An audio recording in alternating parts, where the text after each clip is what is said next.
berkenduri hidup supaya kalau nggak dari subuh mungkin hidangnya tidak tepat sasaran, nanti banyak yang tidak dirasakan oleh warga. Dengan hidang yang kita distribusikan di pagi hari sekitar 20, kalau kali 20 aja udah 400 jamaah. Makanya kita himbau juga kepada jamaah-jamaah subuh keliling yang di hari Ahad ini seperti Arafah hadir hari ini, membawa semangat jamaah-jamaah yang tetap di Masjid Babu Taqwa Batawi ini karena ada pengajian rutin. Jadi dengan demikian kami dari warga Kampung Batawi ini dan dan panitia punya ide ceramah subuh, ceramah maulid subuh. Itu kira-kira ini juga kita hadirkan jamaah Arafah yang sering keliling. Oleh kementerian kita dapat dikatakan tahun ini. Alhamdulillah, terima kasih kepada kita semua pada dan tentu yang telah memberi sumbangan ataupun sedekah pada hari ini. Semoga apa yang telah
tahun 2005. Yang pertama, kami ingin menjelaskan bahwa Maulid Kampung Batawi ini dimulai dengan kegiatan dari subuh, di mana setelah sholat subuh kita lanjutkan dengan ceramah, kemudian dilanjutkan dengan makan pagi sampai pagi hari. Sembahyang asar itu, sembahyang asar itu apa? Mana ya? Sembahyang asar menyubuh. Apa? Baca.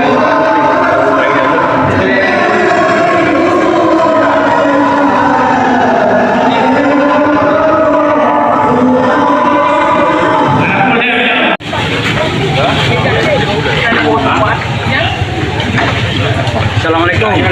Iya. Ngoram. Kaya hebat. Ibu Heri. Pedang jauh-jauh.